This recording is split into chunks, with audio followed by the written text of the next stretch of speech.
4th of July, because I remember last year talking to you when it came to the hot dog eating contest. You're like, I got a guy. You can handicap just about everything.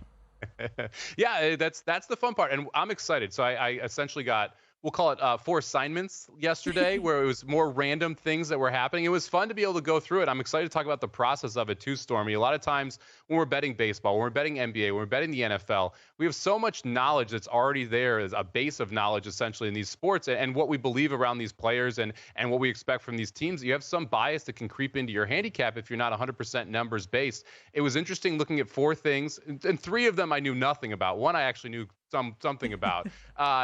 But to figure out, okay, let's go back to the roots. Let's go back to the beginning. How do you handicap something that you don't have a ton of knowledge about? And ironically, I ended up betting one of the 4 things as well. So looking forward to talking about that the last segment of this hour. Yeah, good learning experience for you and our audience. And I can't wait to hear what you have on tap for us. We're calling it Can He Cap It? Mike can cap everything. I'm very excited. But let's start in something that all eyes have been on. We'll get to Gaelic hurling later. But everybody has been watching, of course, the NBA postseason. And last night, the Boston Celtics go up 2-0 in the series against the Indiana Pacers. 126-110, win and cover yesterday is a big favorite. Total goes way over.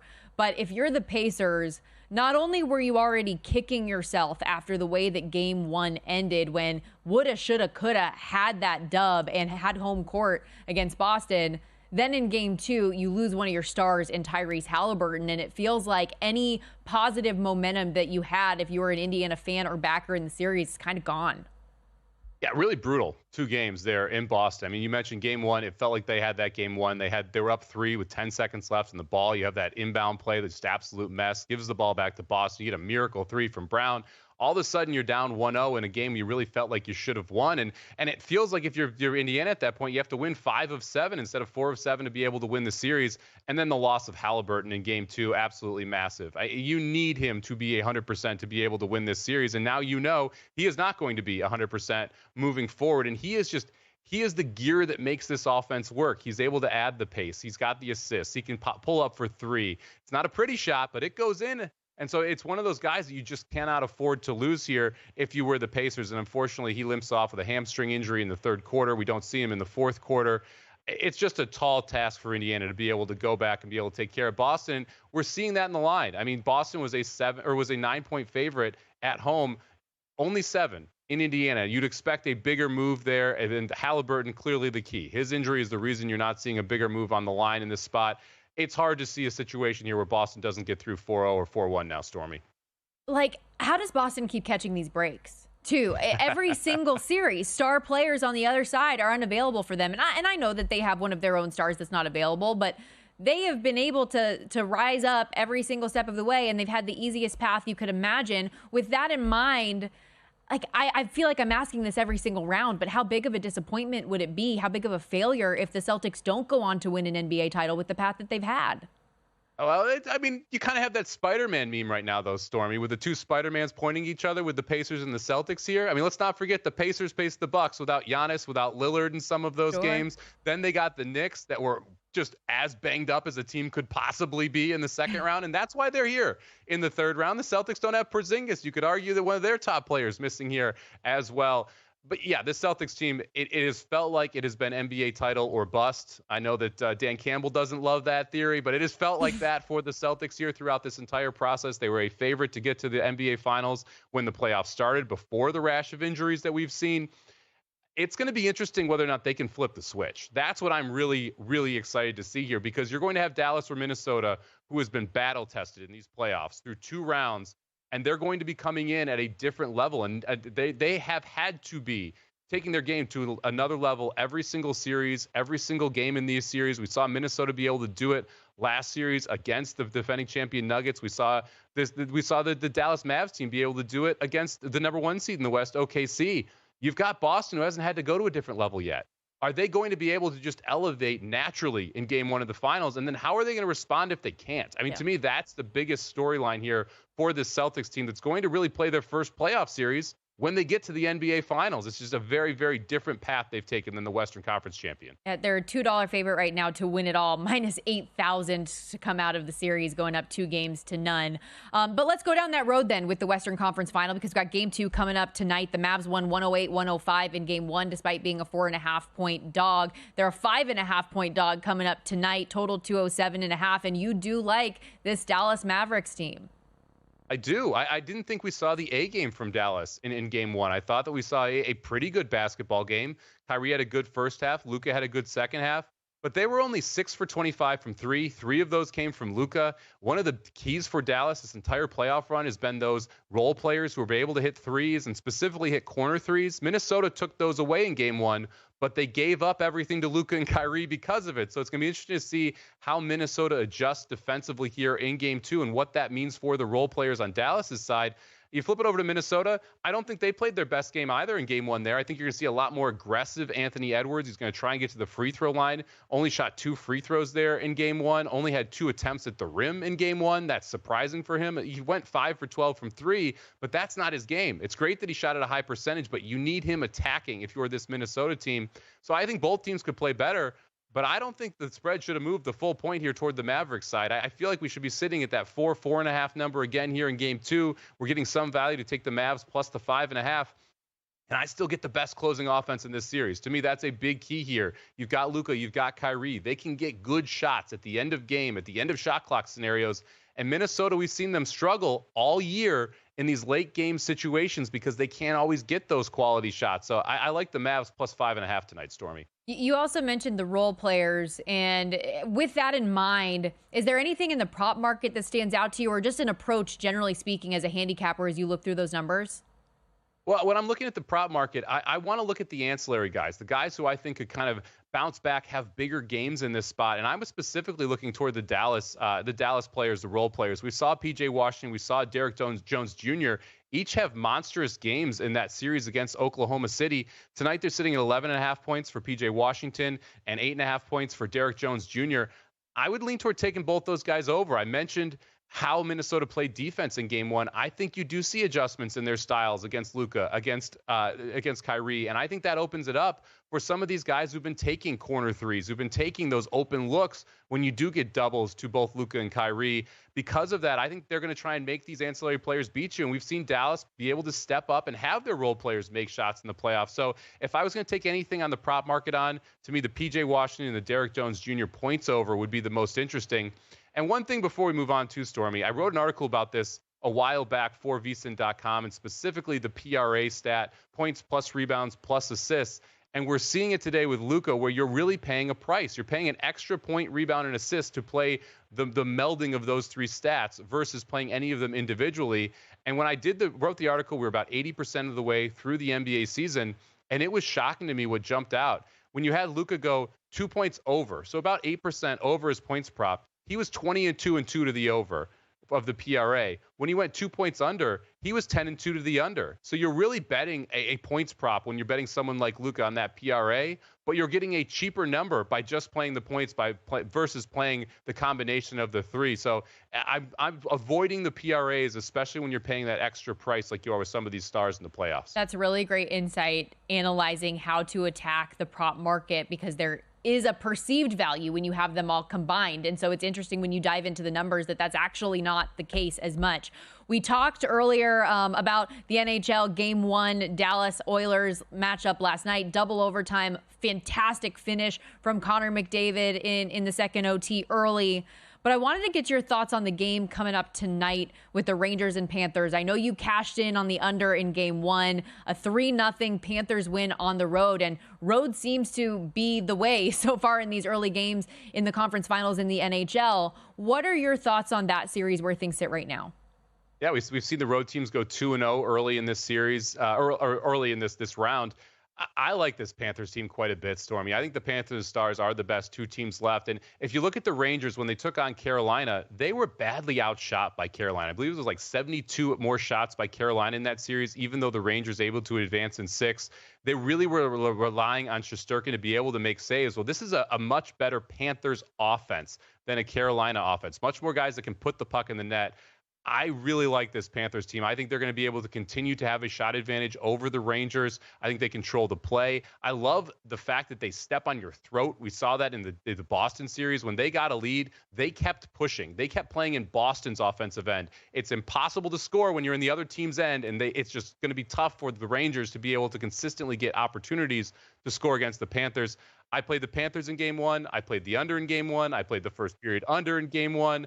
I'm going to go back to the well here with the Panthers. I'll take them minus 112 tonight. I think they should be close to that minus 125, minus 130 price. And I'll play the first period under as well. This is going to be a Rangers team that's going to push in the first period because they are down one, because they are at home. But I don't think they're going to get the quality shots. I think it's going to be a lot from the outside. Bobrovsky should be able to shut them down. So we'll go first period under minus 130 and Panthers minus 112 for the game. I love it. And that stretch by the Rangers of the Rangers just not even being able to get a shot on net was very, very surprising to me, but kudos to the Panthers in the way that they've defensively played within their structure and made life hard on the President's Trophy winning New York Rangers. The Panthers are the Stanley Cup favorite, plus 150, followed by the Oilers, plus 200, Stars 4-1, Rangers 7-1. We're going to hit the break, but when we come back, get back into a little bit of that NBA conversation. Tom Byrne of NBA Sirius XM Radio is going to join us coming up next. You won't want to miss it.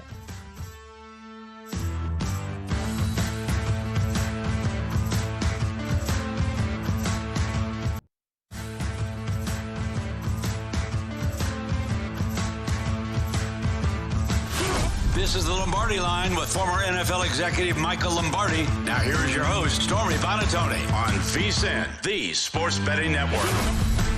We are back for a limited time offering our VSiN annual subscription at a discounted price, usually $240. You can grab a full VSiN Pro subscription for just $199. And if you sign up today, we're also giving you an extra 2 months for free. 14 months of VSiN Pro access, less than 50 cents a day, but you need to use our promo code Lombardi. With VSiN Pro, you'll gain instant access to our daily best bets with a leaderboard to see which VSiN expert has the hot hand, betting splits to show you where the money and bets are moving every game, betting systems, premium analysis, 24/7 video access, and so much more. Head to vsin.com/subscribe today to claim your 14 months of VSiN Pro, only $199. But again, make sure you use our promo code Lombardi. Rolling along here on the Lombardi Line alongside Mike Somich, Stormy Bonantoni with you. And let's keep the NBA talk rolling as we welcome in Tom Byrne on the Progressive Guest Line, Sirius XM NBA host, Mad Dog Radio. He does it all. And we see last night Jaylen Brown dropping 40. The Celtics take a 2-0 lead, and Tyrese Halliburton's injury certainly throws a wrench into the Pacers' chances to contend. You know, what were some of the big standouts for you last night as the Celtics go ahead? Well, listen, they got off to a lousy start. I figured they might ambush them. You know, first quarter, they didn't even cover. Next thing you know, they go on a 20-0 run in the second quarter. And look, Indiana, let's be very real, guys. I mean, they were lucky in the first round. Milwaukee's missing Giannis, okay? They're missing Dame for a couple of games. He's banged up. It was a walk-in mass unit for New York. To me, Indiana's like a 46-47 win team that should be out in the first round, but because of injury luck, here they are. I laid 2.5 games prior to the series, paid $1.50 to do it for the Boston Celtics. Never really regretted it until about, 2 minutes into game one, when it was apparent that they were going to lay an egg, obviously, like they did game 2 against Miami, game 2 against the Cavs. They are a hard team to trust, but there's a reason why they're power ranked by every respectable model much better than the Indiana Pacers. And now the Halliburton injury, so, you don't know how to play the next game total or side. So I don't know if I'll be getting involved until we get some information. And so we'll have to wait and see on that. Nothing really about last night. I mean, listen, Jaylen Brown does this from time to time. We all know he can play. That's why they gave him the max deal. And what's crazy about the Celtics is the fact that he is arguably many nights their fourth best player, because Derek White has been an unsung hero all year long, obviously. Jason Tatum, for all the disrespect he gets, is a top 10 player in my eyes. Drew Holiday has long been a very good player. He's had to take a step back a little bit, but he's handled that well, played very well in game one. The Celtics have the most talent in the NBA. I agree with you, Tom. They have the most talent in the NBA, but I also agree with you. They're awfully tough to trust, and that's going to be one of the key things Correct. Moving forward for them. Let's assume they get by Indiana, which I think most people at this point, being in minus 8,000 favorite, say is a pretty safe assumption. How are they going to be able to ratchet up the playoff intensity after going through 3 rounds where they have not really been playoff tested and take on one of these teams in the West? Right now, they're perennial favorites against either team coming out of the West. Do you agree with that? I do make them the favorite myself. It's a fair question about the trust, though, Mike. I mean, 100%. They're a hard team. They're a little like the NBA's version of the Dallas Cowboys, only they've had a little bit more success than Dallas, obviously, in the postseason. But you don't know. You can't put your finger on it, but you don't trust them ultimately in a big spot. Maybe it's because sometimes it's your turn, my turn offensively in big spots. Maybe because Tatum, who is a top 10 player, isn't always the best when it comes to that final possession, shot clock turned off. Look, I'm trying to think. Maybe the 87 Laker run. If you remember, Mike, the 87 Laker run, they played 3 garbage cans on the way to the NBA final, and they beat a team that had the best team in the history of the sport the year prior, arguably. Now, the 87 Celtics were not as good because they were banged up. So let's keep that in mind. I'm not, saying this is the 87 Laker team. But I do think the Celtics should, in theory, be able to do that, but that's a fair concern for sure. When you look at the big picture with the Mavs and Timberwolves, it seemed like early on everybody was saying, okay, this is going to be the Timberwolves set, and then Luka and Kyrie come together and put on the performance that they did in Game 1. Now we've seen a flip of favorites in the series. How are you looking at this one? Yeah, look, I think there's a little value on Dallas coming back again. I made the number 3.2, not to be too technical, but 3.5, and then I'm looking at 5.5, and so I'm glad I waited. I figured there'd be some Minnesota money coming in. I'm a lean there. I'm also a lean on over the total, like Game 1. Even if you adjust for the pace in the postseason, I think it's fair to say 207 is a little low, so I'm a little surprised that we're still looking at that number. But, hey, listen, Minnesota, they're going to come out with the desperation factor. We know that. We all understand the zigzag theory, and I think we're seeing a lot of that here. Dallas, though, was 6 of 25 from threes, guys. 6 of 25. So it's not like one of these games we're going to say, all right, they're due for negative, shot regression. They're not going to shoot that well. You know what? They are going to shoot that well. They're going to shoot even better. And here's the thing. The role players didn't even play all that well because we knew coming into the series when Minnesota was the big favorite that Dallas had 2 of the best 3 players. But it felt like maybe the next 3 most important players, 4 most important players beyond those 3 would all be off the Minnesota Timberwolves. A little like that Philly-Knicks series. We all knew it was Embiid, Brunson, Maxey, but then the next 3-4 players were all New York Knicks. It had that sort of feel. Dallas won despite the reality that P.J. Washington wasn't nearly as good as he was the prior. I think, look, Derek Lively, he's fine. The plus-minus numbers tell me he should probably be playing a little bit more. But my point is, Dallas didn't even bring their A game, won on the road. I think there's a little value on Dallas tonight with the current number being where it is. Yeah, I'm with you, Tom. I played the Mavs plus 5.5, and a lot of it was that 3-point discussion. Just 6 for 25 from 3. Luka hit 3 of those, so just 3 threes from the rest of the team. And it's a team we saw shoot the ball in Oklahoma City well, with both Derrick Jones Jr. and P.J. Washington having their own playoff game, just wonderful playoff games there where they're able to score convincingly. The 3-point ball, I think, is going to be very interesting tonight. We saw, like we said, Dallas go 6 for 25. We saw Minnesota put up 48 threes in Game 1. That's the most they've shot all season. Do you expect Edwards specifically to be more aggressive and this Minnesota team to be more aggressive, or is it just going to be a bombardment of threes again? No, I would think Minnesota's going to look to get to the rim a little bit more. And they don't mind playing in the mid-range some, but I'd be surprised if they shoot the 3-ball, to your point, as much as they did. And look, they made it for the most part, so you give them credit, but I don't know if they're going to be able to live off that. I'll have my eye on Anthony Edwards. Of course, Sports Talk Radio goes nuts. Oh, is Anthony Edwards the next Michael Jordan? No, he's not the next Michael Jordan, nor should we ever be talking about that. I mean, let's also be fair about Game 7. He was 6 of 24 in the game, and we all wanted to make a big, wow, he got involved, rebound. He did all this other stuff. Bottom line is he's 6 of 24. I mean, he didn't play all that well. He didn't play all that well in Game 1. So I want to see a little something from Anthony Edwards. We all love great talent, fun to watch, plays bigger than his size, very charismatic, talks smack with a smile on his face. A lot to like, but he also needs to step up, have a big game, too. Karl-Anthony Towns has to shoot better. He wants to tell us he's the greatest, shooting big in the history of the sport. Well, Cat, how about you go out there and shoot decently then? And so we'll see if Minnesota has a little spine in this game, too. I think they will. It's going to have to start on the defensive end.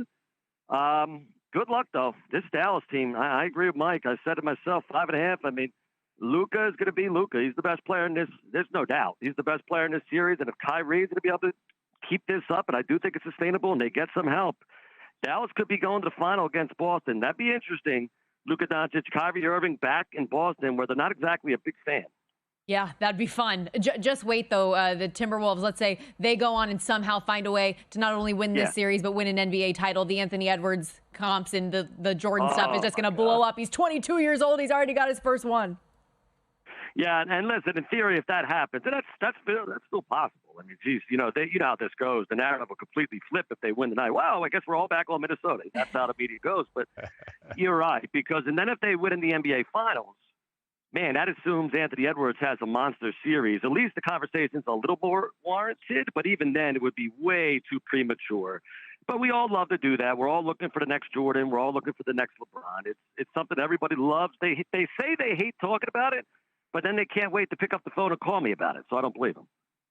It feels like this is going to be a big conversation piece. Are going to be Anthony Edwards, the next Jordan, and then that Gobert trade, whether or not all of a sudden we think it was a good trade 2 years later if they're able to get a title off of it. Now, you mentioned the Mavs role players. We talked about them last segment, and I talked specifically about P.J. Washington and Derrick Jones Jr. Okay. P.J. Washington's point prop is sitting at 11.5. Derrick Jones Jr. 8.5 in this game. Do you like either of those players to go over their points props?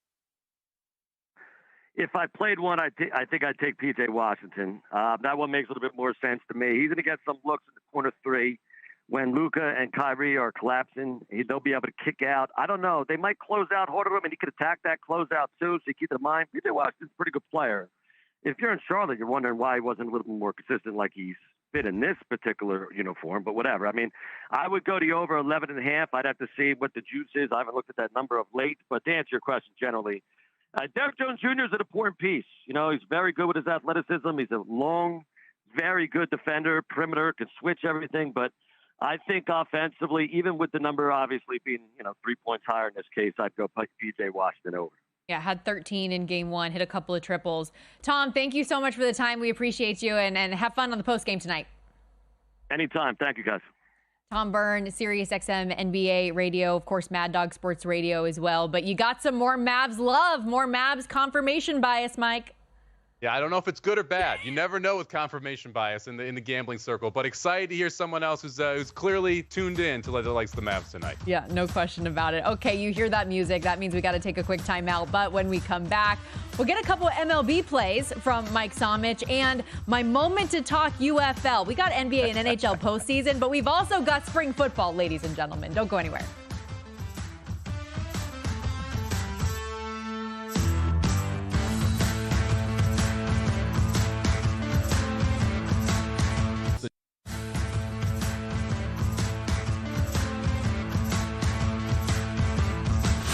This is the Lombardi Line with former NFL executive Michael Lombardi. Now here is your host, Stormy Bonatoni, on VSiN, the sports betting network. In addition to watching and listening to VSiN, don't forget about all the amazing betting tools and content we have each and every day at VSiN.com. Best bets from our show hosts and guests, betting splits, pro tips and trends. And right now on the homepage, VSiN senior NBA analyst Jonathan Von Tobel has previews, picks, and predictions up for the Eastern and Western Conference Finals. We've got daily write-ups in the NHL, MLB, WNBA, plenty of NFL offseason content, and coming soon, a horse racing article from our own Mike Somich. Check out vsin.com today. What's going on this weekend in horse racing, Mike? What should we be aware of? Nothing huge. So we have the Preakness last weekend. We got 2 weekends till the Belmont Festival, which is going to be a phenomenal weekend of racing. It's going to be at Saratoga this year. So the cards on Friday and Saturday are both stacking up to be stellar racing cards. But we've got some Calbred Stakes out at Santa Anita. So we're going to take a look at that. And then we've got some big time races, including the Pennine Ridge at Aqueduct as well. So we'll be looking at that race too tomorrow for the article on the website. All right, good stuff. Again, look out for it at vsin.com. Let's get into a little baseball here. No day baseball today, but we do have a 15-game slate that's starting out this evening around 3:30, 3:40 Pacific. So plenty of games still to come. As you went through the card today, what was the number one game that stood out to you? Well, there's a couple of them. A lot of the pitchers I like to bet against are pitching today, which is always exciting, including two of them that are playing each other that we're going to bet on one of them. And I can't believe I'm saying this, Stormy. Mm-hmm. But we're going to back Alek Manoah today, and that is something that has been a very, very tricky position over the last couple of years. We've seen him be very good. We've seen him be very bad. But this is a Blue Jays team that I want to get a piece of right now. We've seen Bo Bichette start to wake up with the bat. Vladimir Guerrero starting to hit the ball much better as well. And it's Matt Manning Day, so why not go against the Tigers here, a team that I thought started out very well, but have kind of struggled a little bit more lately against a Blue Jays team that's heating up. Manoah last time out went 7 innings, struck out 7, facing a better offense in Tampa Bay. Now we get the Tigers here, right? Minus 125 this morning. It's been bet out a little bit to minus 135. I realize this is going to be a boomer bust type situation, don't hate the idea of laying the 1.5 with the Blue Jays and getting the plus 130, considering where the number is now. Because look, Manoah is either going to deal or give up 8 runs. In that case, you're either going to get the minus 1.5 home or not. So to me, minus 135, not as playable as it was at minus 125 earlier, but don't hate the minus 1.5 plus 130 on the Blue Jays right now. And to that point, the Tigers on a stretch of 5 straight losses right now. They've lost 14 of their last 19. 10 of them were on the run line. Another game I know that you have investment in today, Dodgers at the Reds, game 1 of a 3-game set in Cincinnati. LA was outscored a combined 13-3 in back-to-back losses at home to the Diamondbacks. So do they rebound today? What are you looking at with the Dodgers? Well, when you're looking to rebound, you're always excited when Grant Ashcraft is on the mound, and that's who's going to be pitching here for the Reds. These two teams faced, and the Dodgers faced Grant Ashcraft earlier this week. They're actually playing 7 games, and it's basically a 10-game stretch here. This is the second series. They played 4 in L.A. They were able to put up 3 against Ashcraft in 5 innings. I think they're going to have a lot of success against him today. This is a situation where we always near third time through the lineup, pitchers start to struggle. There's some familiarity. Well, with the fact that they got to face Ashcraft just a week ago, basically his last start, and now they get to come back, face him again, they're going to be familiar. They were able to put up 3 runs in 5 innings in that game. Right now, the team total over for the Dodgers in the first 5 is 2.5 runs, minus 125 to the over. Let's go ahead and let's play the Dodgers over 2.5 runs in the first 5 innings at that minus 125 price. I looked at the first inning run for the Dodgers too, Stormy. That's plus 155. You want to get a little more frisky, let's go with the first inning run for the Dodgers, but I do think they go over their team total here in the first half of the game. It's been a while since I've gotten in on the Yerfies and Nerfies. Good times. The Dodgers full game, minus 155, total in the game sitting 10. How about the Mariners and Nationals? Split with the Yankees in New York this week, winning the first 2 games and dropping the last 2. Game 1 in D.C. today, where the home team has struggled, dropped 9 of their last 11 looking through the slate right now. How are you breaking down this game? Yeah, they haven't been able to get the bats going. That's been a big part of the struggles for the Nationals. Well, today I think it's going to be similar. We've got Kirby on the mound for Seattle, a very good starter there. And on the other side, Mackenzie Gore, one of the players I actually like to bet on when the Nationals have him going on the hill. He's pitching today, so I like this pitching matchup. The game opened at 7.5. We've seen it tick up to 8 for the over. I'm going to actually look at the first half under here, Stormy. You can get under 3.5 plus 134 right now. So we're going to go under 3.5 runs in the first 5 plus 134. You can also get under 4 minus 110 if you want to play the under 4 instead. But I want the under 3.5 to try and get a little bit of plus money. I think both pitchers have success today on the hill. So how much at this time of year are you always actively shopping the futures as well, like just to look to see where you can find value and advantages? I know you were asking a very pointed question to Cordell Woodland earlier today about the Orioles, so I'm curious if there's anything else you're looking at from that standpoint.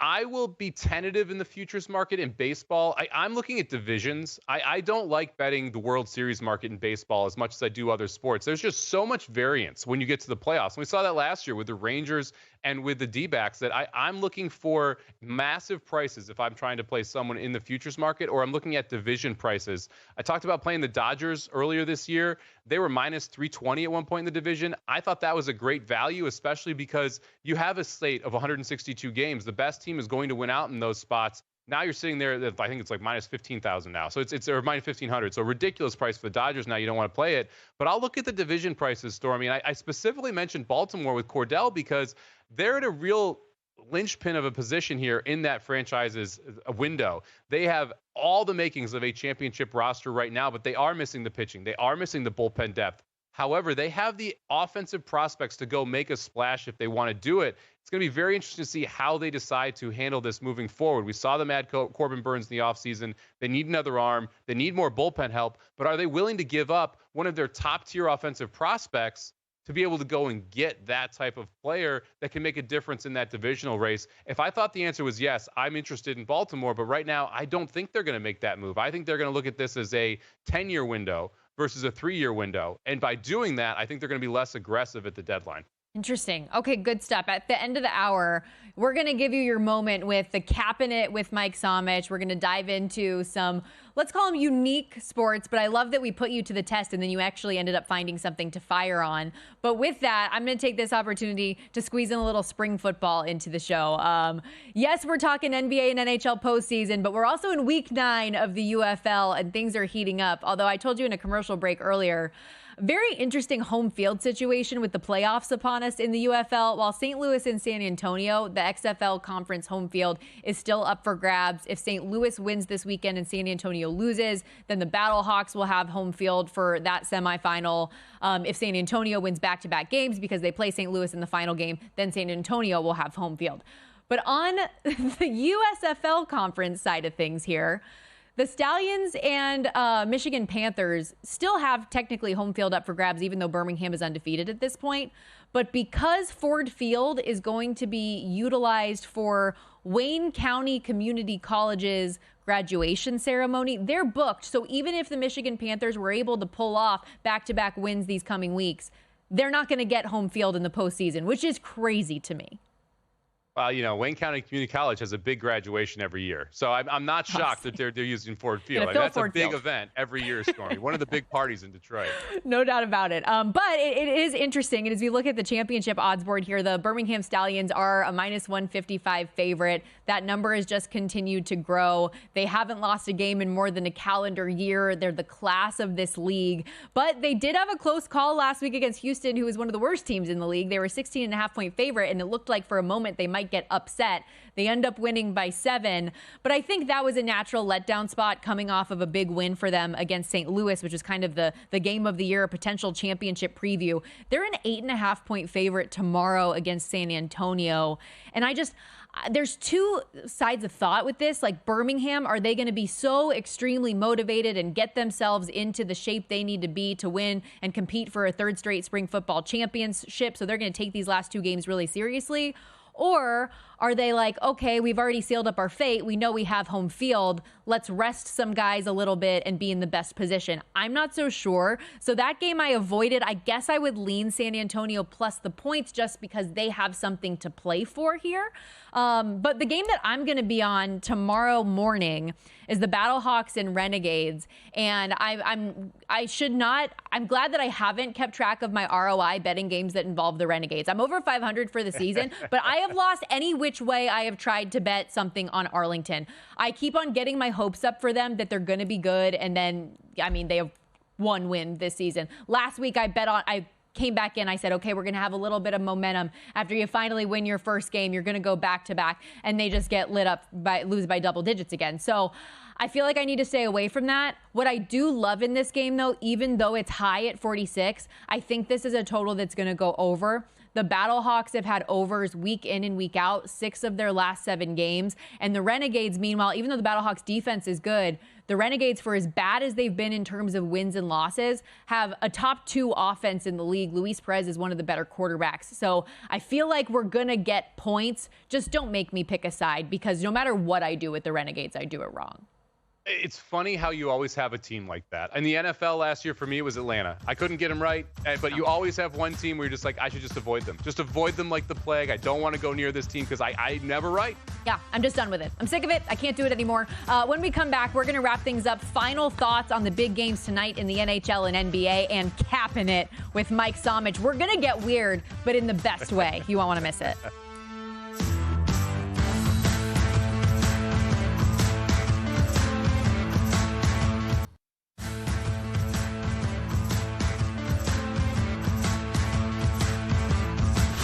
This is the Lombardi Line with former NFL executive Michael Lombardi. Now here is your host, Stormy Buonantony, on VSiN, the Sports Betting Network.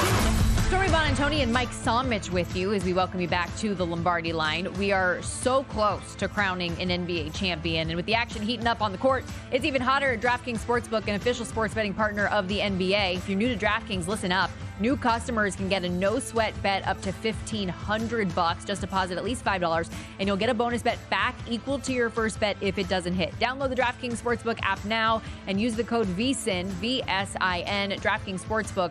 The crown is yours. Speaking of the NBA, huge Game 2 in the Western Conference Finals coming up tonight.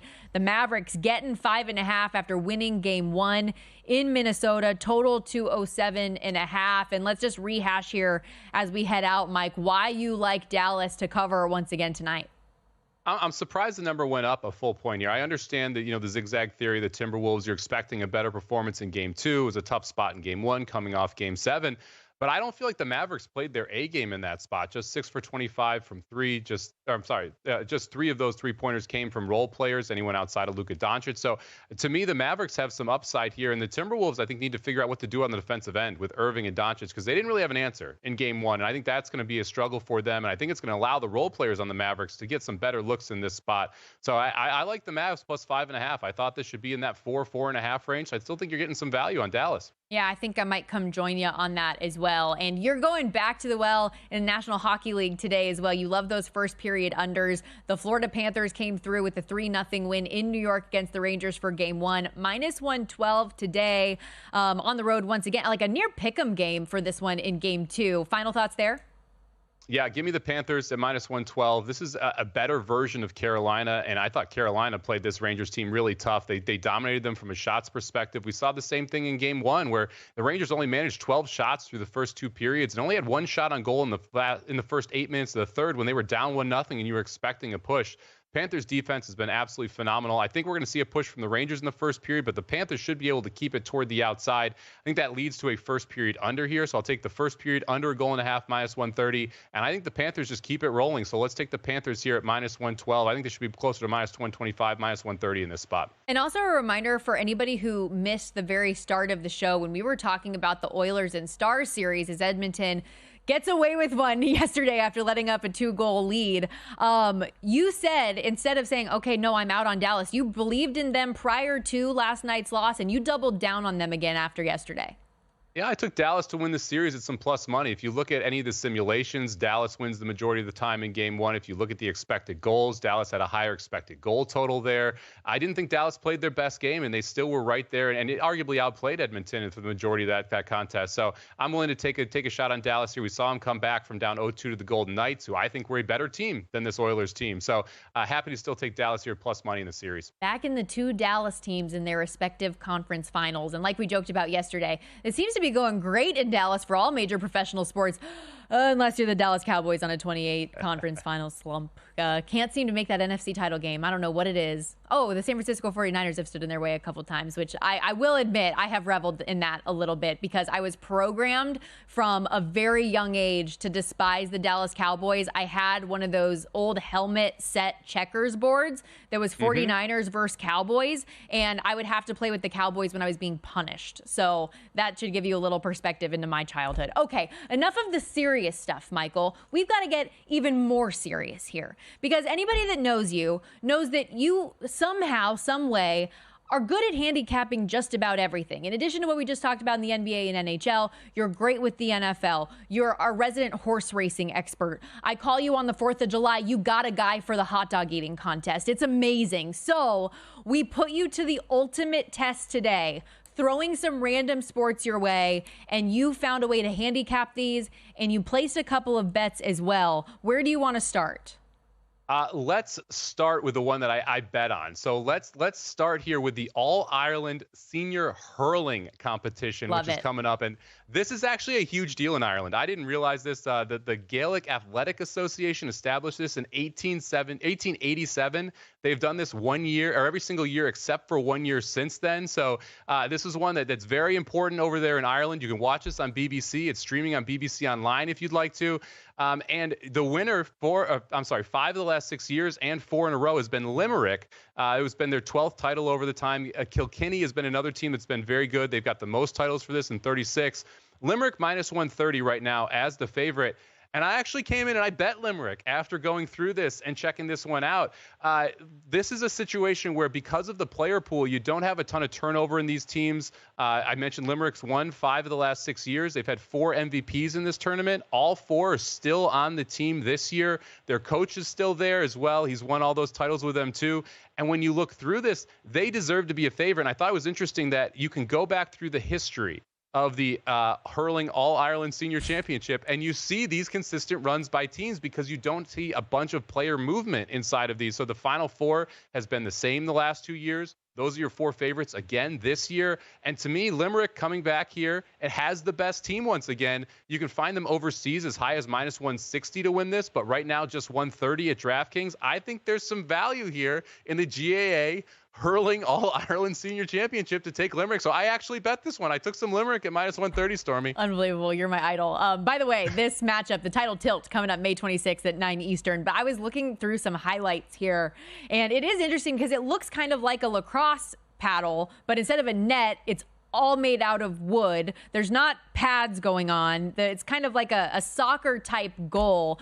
Very, very interesting sport. When I first looked through this list, I was like, oh, curling. I didn't know that was going on in the summer, but no, not curling, hurling. Unbelievable. Okay, Limerick -130. Let's now turn our gears to the Street League Skateboarding Apex 2 coming up on the 25th. What did you find there? I thought this was the most difficult one to handicap of the four. So first off, whenever you're looking at a new sport, you got to look at the how it's contested. This is a single elimination bracket tournament, which is interesting in skateboarding because you know what, Stormy? It's easy to fall down. You do that, you lose. True. So you got to look at consistency and how people are coming into the event. Your favorite right now is Yuto Horigome. Hopefully I pronounced that correctly. But I don't love how he's coming into this event. He had an early exit in San Diego. He was 17th in Shanghai. He's 25 years old, Japanese guy, has all the tricks, but I'm not sure he has the consistency to win this style of tournament. Nigel Hushin, who's the veteran here coming in, he podiumed in both Shanghai and Paris, was 12th in San Diego. I like him a little bit more. He's +180 right now as a second choice. But if I was going to bet this, I'm going to take a little bit of a shot. This kind of reminds me of college basketball in a way where you can have upsets because it is single elimination, single bracket tournament. Give me Deshaun Jordan here, sitting anywhere from 8-1 to 9-1, depending on where you're looking at. He finished 9th in San Diego. He was 6th in Tampa. He seems like he's in form right now. And I want to take a little bit of a price because of the style of this specific event. Real quickly, because we do pro tips here at VSiN every show, each and every day. You can search them on vsin.com by sport and by show. But you mentioned this being the most difficult handicap of the group that we gave you here. Can you take us a little bit just into your process and what it's like having to do this research for a sport you haven't been involved in before? Well, I thought this was actually a really good exercise for someone who does have a bunch of sports that I will bet. A lot of times I walk in and I don't start from scratch on the baseball side, on the NFL side, in basketball, because I have a preconceived bias, preconceived notion. So this was a really good exercise for me to kind of take it back to the foundation of betting and where you begin. And it starts out of understanding the event, making sure you understand where the ins and outs are, the rules are. And that's one of the reasons why I thought this Street League skateboarding was a tough one, because the rules specifically play toward underdogs. But that's important to look at when you're handicapping. So I think it's a good exercise for anyone who gambles to kind of take one of these events every month, every other month, and start from scratch and look at what you do well, what you need to work on, because I do think it helps get rid of biases in a lot of these specific scenarios. Yeah, no doubt about it. And with that, so there's two more I want to hit you with. Which one of these going through it did you feel a better level of confidence? The Hockey World Championship with Switzerland and Canada coming up tomorrow, or next week's Overwatch Championship Series? We're going to go to the Overwatch Championship Series here, Stormy. I like Switzerland plus the goal and a half, -155, but -155 is not fun. So let's talk a little gaming here. Love it. Look, the Asian teams have dominated, and this is a situation where you've got 2 Asian teams taking on 6 American teams in a double elimination bracket. The Asian teams are Team Falcons and the Crazy Raccoon. Crazy Raccoons, right now, your favorite in this spot.